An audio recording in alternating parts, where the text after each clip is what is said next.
What up, y'all? It's your boy James, and you're watching my channel, Watch Your Mouth Reviews, where I'm going to give a review while trying to watch my mouth. I don't think it's going to happen today, but hey, I might surprise myself. So we're coming again with another horror review. Remember, for the whole month of October, I am doing my favorite horror movies from least favorite to ultimate favorite. So we are on day number 3. We're on day number 3, and the movie that we are going to be reviewing is the movie Vacancy, which stars Luke Wilson and Kate Beckinsale. These are two of my favorite actors. They happen to be in the movie together. Who would have thought? So I'm excited to do this review. So let's go ahead and get into it. So Luke Wilson and Kate Beckinsale are playing David and Amy Fox. They are a married couple who are driving in the middle of the night from Amy's parents' house. I don't know what event they were at initially, but overall they're driving back home. They are kind of not in a happy place as a married couple. They are giving each other snarky comments throughout the entire movie, so up until maybe about the middle, and then she kind of turns around. It's mostly just Amy at this point. David is kind of like going with the flow. But the movie starts out with them driving. David is driving. He's tired. He's about to fall asleep. And at the moment he's about to fall asleep, a raccoon runs in the middle of the road and he steers off to avoid hitting it, which I don't intentionally drive my car and want to run over a animal or species. But let me explain something to you.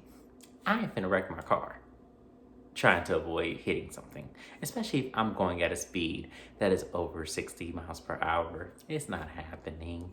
I'm so sorry. Get your behind out the way. So overall, David's car swerves and spins around. It wakes Amy up and she's like, "What's going on?" And he goes, "There was a raccoon in the middle of the road." And she was like, "Really? You did all of this for a raccoon? Better than get a little roadkill on the car, I guess." And he goes, "I guess we're still alive. I can tell by that bitchy attitude you giving me." And I said, "Oh, damn, baby, you ain't gonna do all that." But I understood where he was coming from. It's like, okay, it's not that big of a deal. Why are you already starting on me? So he starts up the car. They begin driving. And she's looking around because David had turned off into some back roads and it's dark as hell on the street. And she's like, "This ain't the interstate, where we at?" And he goes, "This is a little shortcut I used to take, so we'll be home in a minute." And she was like, "Okay, whatever." So she gets this apple. I guess she needed a little snack or something. So she gets this apple, begins cutting into it, and they're trying to make conversation in this car. They do it a couple of times, but it's just really weird because they're in such a bad place. And I'm just thinking, why'd y'all even go on this trip together? I would have just told my parents, "Look, one of us ain't coming. So it is what it is at this point. If you want both of us here, it probably won't happen. Sorry, next time. If there is a next time." So she cuts her finger because she's cutting the apple and put it on slices. She doesn't want to bite into the apple because it hurts her teeth. And he tells her how stupid that is, ribbing on her the same way she'd be ribbing on him. It was quite annoying after him. And it's like, okay, what are y'all doing? So the car ends up jerking a little bit. And he's like, "Did you hear that?" And at first she didn't hear it. So they keep on driving and, the car does it again. And she thinks it's him. And he goes, "It's not me. The car, something's wrong." And she goes, "We're in the middle of nowhere. This car does not need to break down." And I agree. That's why I don't drive. If I'm on a road trip, I am taking the interstate. And I hate when the interstate has like these long periods where there's not a gas station for 20 or 30 miles. That always gives me some sort of anxiety, especially if I'm by myself. So they stumble upon this gas station and motel that's out in the middle of nowhere. And I'm thinking, oh, I would not want to be there. So they pull up. It's deserted. Don't look like nobody's there. And David was like, see, this ain't go right. And look at their gas station prices. I mean, that's nice. So it comes to show you that they don't even change the gas prices at this gas station. So what are we doing here? So they look at the map and they're like, well, where the hell are we? And all of a sudden, the mechanic bumps out. Well, I'm going to say mechanic. Because he really ain't fixed nothing, when he opened the hood of this car. He was over there just playing and setting them up. I said, look at you. And David was looking right at him. So I was like, well, David, why you didn't clock this from the beginning? We could have avoided this whole movie had you just did that, but that'd be too much like right? Yeah. So David starts the car up, and the man tells him he has a bent fan belt. I believe that's what he said. It was something having to do with the. I think he said fan belt. We're gonna go with fan belt. He has a bent fan belt, and he goes, "You need somebody smarter than me. Take a look. Take a look under this hood." And I'm just like, "You're fired. Why are you even wasting my time?" I would have been pissed. I'm like, "Why are you wasting my time? Why are you a mechanic if you can't fix this car?" Makes no sense. David pays a man $20, which he wouldn't have got out of me. You ain't getting no damn $20 out of me if my car still sounding like it is when I drove up in here. You ain't finna, no, not finna happen. So he goes, well, you just bought yourself a $20 sparkler. I said, ain't that some shit? I told you I ain't gonna watch my mouth because I just realized how much that part aggravated me. The fact that David gave this man $20, he gonna give him a damn sparkler and didn't even fix the car. I wouldn't give him nothing for his time. That's what you're supposed to do. So they begin driving back down the road, and then the car breaks down about a mile down the road. And I said, ooh, I would have been mad. And I'm in the middle of nowhere, which I don't usually go. So that would have even irritated me more. So David tries to look under the hood of the car. Amy's like, you wasting your time. You can't fix it. What are you doing? Just bringing her husband down. I said, damn, this marriage is really over, ain't it? So she gets he tells her to go try to start the car up. She goes and tries, and she goes, see, it's not starting. And that's when they assess how far back that motel was. And they figure, well, we can't just sit in the car, so let's go back to the motel. So Amy really wasn't trying to go back to that motel, and I couldn't blame her because I'm like, it's in the middle of nowhere. This is already creepy enough as it is. Like, why are we trying to complicate the matters? So David gets fed up with her at this point. He goes, fine, you stay here. I'm going to go. Amy got to looking around and was like, oh no, you're not going to leave me in this dark. So she gets out, she gets her purse, and she runs towards him.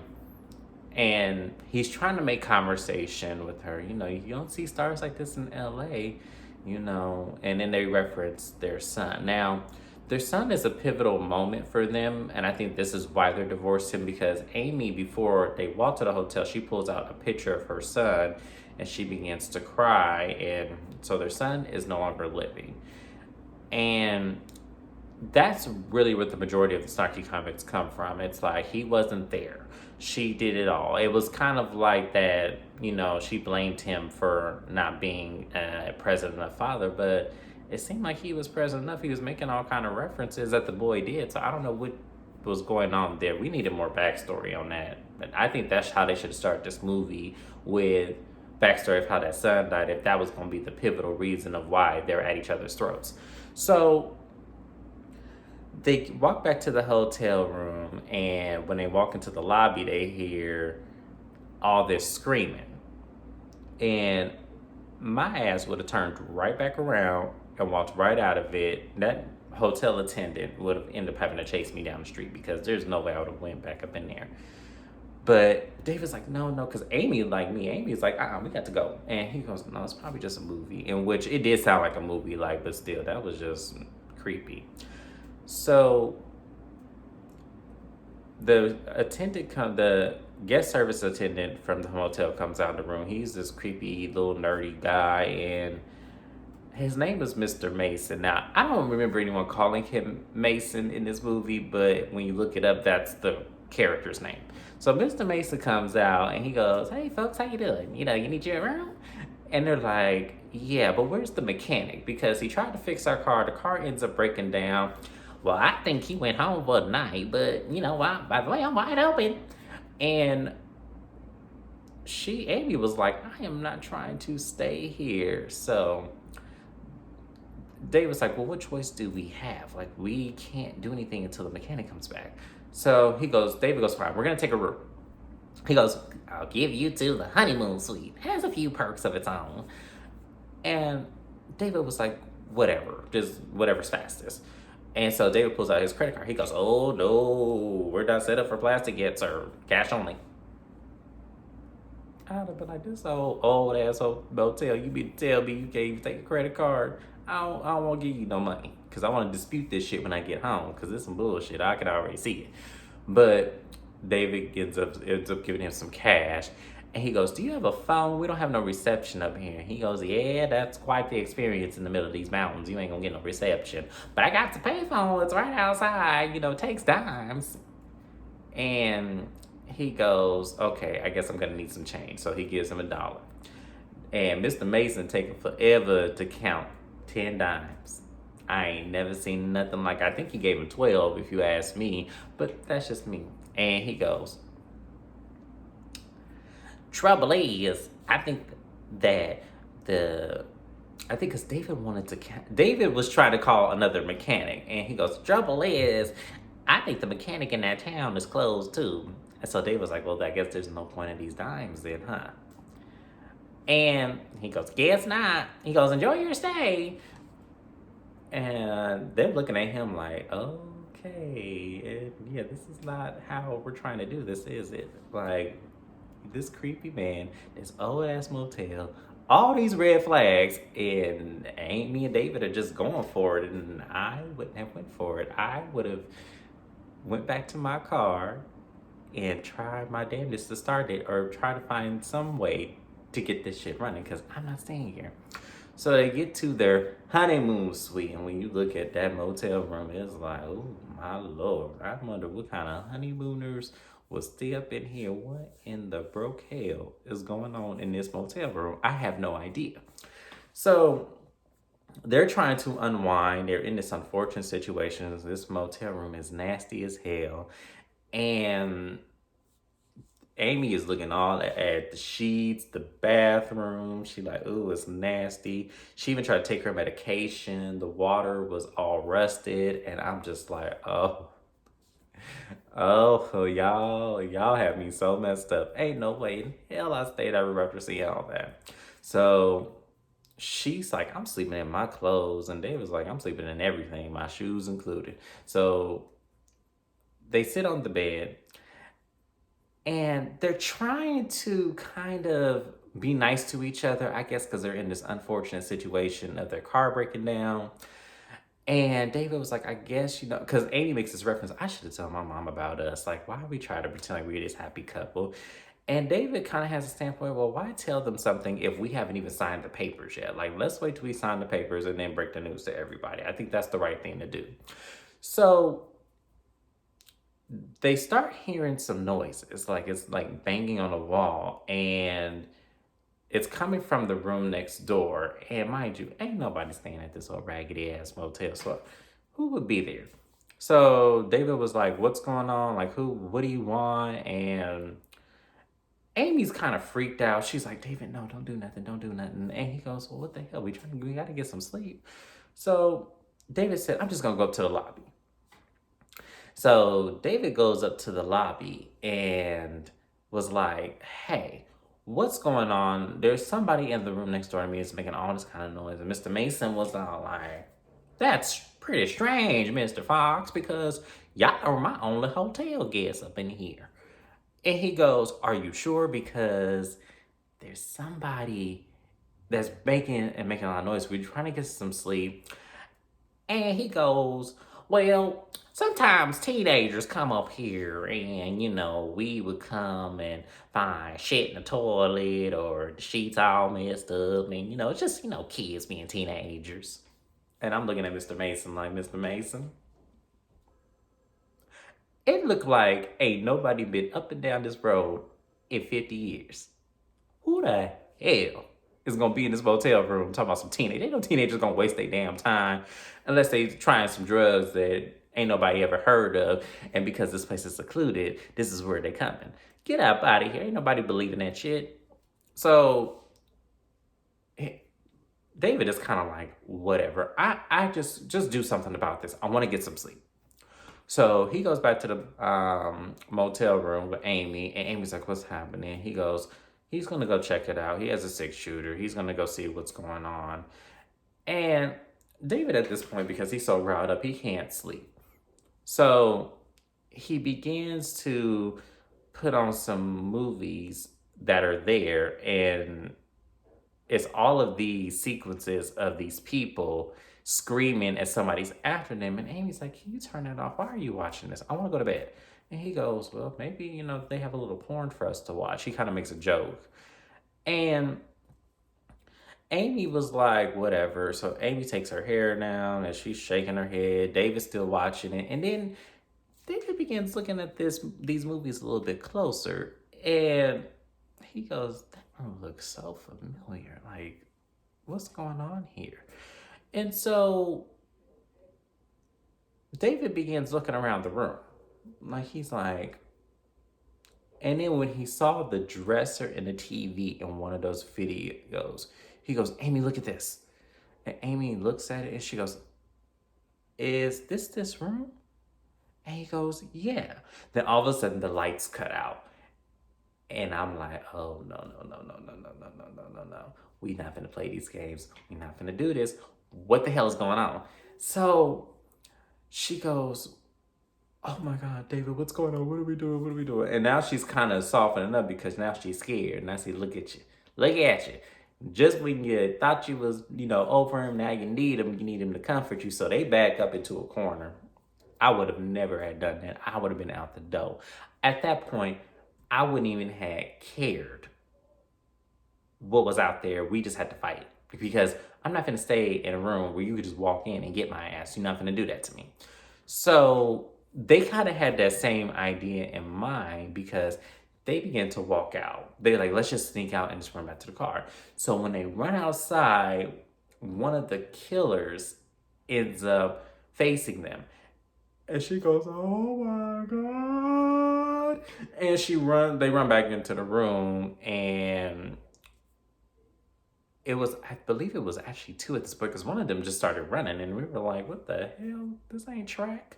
So they are still knocking and banging on the door, aggravating the hell out of them. And then the lights kind of cut on, back off, and they back in this corner. And it is just horrible.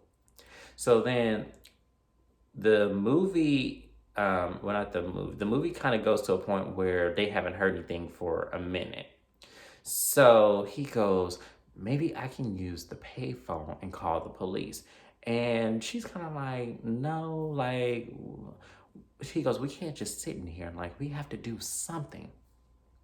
So David steps outside and Amy locks the door and she's watching him, walk to the payphone. Now, this payphone is right in front of the office next to the Mr. Mason's truck. So they're really, David is like rushing to this payphone and he calls the police. And when the operator comes on, the voice sounds so familiar. And I said, "I know this ain't Mr. Mason playing. I know this ain't Mr. Mason. How the hell do your phone connect when you dial 911 and it connects right to you? Isn't 911 like automatic? Like, you can't hack their line. Like, what is going on here?" So David is telling who he does not know to be Mr. Mason, "Look, me and my wife are stranded. We're at this motel. I need you to send help." And he goes, "You need to calm down, Mr. Fox. It really doesn't help the case here." And that's when David realizes, oh, hell no, this shit is a setup. So he goes, and Mr. Mason goes, "You shouldn't be wandering out. Why are you wandering out?" And then David looks and we see his car driving, and David immediately runs out of the phone booth, and the damn fool that's driving the BMW hits the payphone and is chasing David with his own damn car. And I said, automatically, I knew at that point that was that damn mechanic inside of that car. I automatically knew it. I said, "You motherfucker," because I would have been pissed. I probably would have threw a rock at the windshield, even though that's my own shit, because that's how mad I would have been. I'm like, that is so disrespectful. You gonna try to run me over with my own car? ooh, this movie. I'm telling you, I was aggravated. I'm up here. I was rocking like this when I first saw this movie. So now they're really scared and they don't know what to do. And Amy is freaking out and he's like, calm down, calm down. And, you know, she, ends up hugging him and then kissing her. I said, oh, Amy, fall in love with your husband again. It's amazing what some shit will do when you scared out your mind, you finna die, how much that love just run right back to your heart, don't it? Don't it, Amy? Yeah, Amy, you ain't nothing. That's a shame. But I guess things do happen in that way. You kind of are reminded of why you love someone. And if I guess I could assess the situation, I guess he's always been a protector. And that's what she loved about him. He's always willing to put himself out there to make sure she always is safe. I kind of got that vibe. And so I'm like, okay, Amy, you still ain't nothing, but I see you. So they're trying to come up with the plan. Amy falls asleep. And see, and that's a situation because she had taken that, whatever she took in the beginning where she saw that rusty ass water, is kicked in. She done went to bed. And she goes, why did you let me fall asleep? And he goes, I have no control over it. And besides, I need them to see you because I need to watch some of these videos. And she goes, well, what are you watching? He goes, I need to look at mistakes. I need to see what these people did to get caught up in this in the first place. I need to see like what they, did they look at every corner of this room? And so David, after watching a few of them, puts it together and he realized it's the bathroom. However this happens, and he shows Amy, he goes, look at this couple. No one's in the room at this point. This couple has their backs turned towards the bathroom, and then when they turn around, the killer comes in through the bathroom, and he goes, see, it's right here. So David tells Amy to stay in the room. He's gonna go into the bathroom. So he goes into the bathroom, and he begins looking through at the shower, at the window, and then he jumps on the bathroom mat and realizes it made a big boom. So like the floor was loose. So he picks up the mat and realizes that there is a secret passage underneath the bathroom. And he goes, oh, that's how you did it. Because there was no other way you could have done it or come into this room without coming through the front door or the conjoined side door. So David was like, okay, so if worse comes to worse, this is how we'll get out of here. So they make up this plan to where, initially they go out the secret passageway. So they go out into the secret passageway and they're crawling. And when I tell you, I don't know if I could have done this because at a certain point when they reached further into this tunnel that they're in, there's a whole bunch of rats. And by this time, Mr. Mason is like, where the hell did they go? Y'all need to go find these people now. We can't let them get away, And I'm just like, oh, Mr. Mason, you something else. And he becomes even more something else in this, towards the end of the movie, had me on the floor rolling.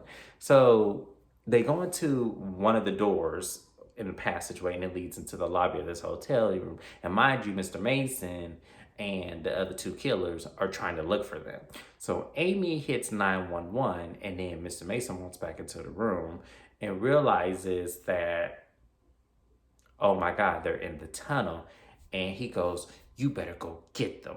So one of the killers goes in from the tunnel from the office, and then the other killer goes from the door that was in their actual room. So Amy and David end up in the mechanic's gas station at certain points, and the other two killers are trying to circle around, trying to figure out where they are. So they end up putting the cash register dresser, because it looked like a dresser to me, on the door so they could get in. So they're looking around, they don't see anybody. So after a couple of minutes, a police squad car comes up, and I said, oh, okay, this might can work out. I'm thinking, no, that's too much like, right, they're gonna try to kill this cop. So the cop goes into the lobby. We're kind of panned on the cop and Mr. Mason. Mr. Mason said, hey, it's been quiet here all night. I ain't had a visitor all night, just lying to this cop. But I'm just like, Mr. Mason, you ain't right. I'm telling you, you ain't right. So the cop was like, okay, well, why don't I look around? And he goes, oh, okay, I'll join you just in case you have any questions along the way. So Mr. Mason leads the way and walks out into the lobby. And when they walk out, Mr. Mason is telling him to stop. So I don't remember what he said, but he was just kind of just telling him, been a slow night and, never get too many visitors. I'll be, just twiddling my thumbs here. And the cop was like, okay, well, I want to look in some of these rooms. I want to look in one of these rooms. So I don't know if the cop, I don't think the cop went into Amy and David's room. I think he went into one of the conjoined rooms and he kind of just walked, because all the rooms were connected. It was really weird that they were all conjoined rooms. So I think he started at the end and then walked his way through because he realized at some point Amy and David walked through all the hotel rooms trying to get away from the killers at a certain point. So he ends up walking, you know, inside the room because Mr. Mason was all like, I got the wrong case. Let me go back into there and go get the right set. So he walks back. So Mr. Mason walks back to the lobby, and that's when the cop walks into the room and then walks directly into Amy and David's room, and the TV is still on. So it's dark up in the room, but the TV's still on. Somebody slipped to the director. What happened there? So he's watching the movie, and then he realizes that it is the same room. And this cop ain't no fool. He's like, oh shit, I got to go. So the cop looked panicked, and David and Amy saw that. He goes, okay, he looks panicked. Let's make a run for it. So they make a run for it, and they're running towards him saying help. And the cop was like, get in the car right now. So the couple gets in the car with the cop, and he goes, is there any more? He goes, no. He goes, what the hell's going on? And he goes, we just got to get out of here. Like, they're going to kill us all. And he goes, I'm not going to give them that choice. He tries to start the car, and the car is not starting. And he goes, damn. So he gets out and opens the hood and realizes the battery cable wires have been cut. So he puts the hood down, and one of the killers is behind him. Amy freaks out and goes, oh my God. And the man stabs the damn cop. And I said, oh, damn, they is ruthless. They gonna kill a cop? Really? Damn, y'all ruthless. So they end up running back, and they end up going back into not their room, but another room. And they end up locking the door. And David breaks the window to the bathroom. And Amy's like, what are you doing? Because by the time they barricaded both doors so that they can't really get in. So he goes, I needed to look like you got away. Amy's confused. We're all confused. What are you talking about? So he cuts off a piece of her shirt and hangs it on the door. And then he looks up and sees that there is an attic. So he opens the door to the attic and he goes, Amy, I need you to climb up in here. And she goes, why? And he goes, Amy, look, please just trust me. I need you to climb up here. So Amy climbs up there thinking David's going to climb up there with her. But David goes, no, this is just for you. Do not make a sound. Do not come up here, or do not leave from up here. So he goes, I'm going to run for help. David, now, you weren't necessarily stupid in this movie. You weren't the smartest of people. No, you definitely weren't the smartest of people. But you weren't necessarily stupid either. And this sounds stupid. And I think it started when y'all ran back into them hotel rooms. Because I would have ran down the street until I couldn't run no more. I would have got the hell out of there completely. But that's just me. Moving on. So David moves the barricade, and at the moment he moves that barricade, one of them killers stabs him.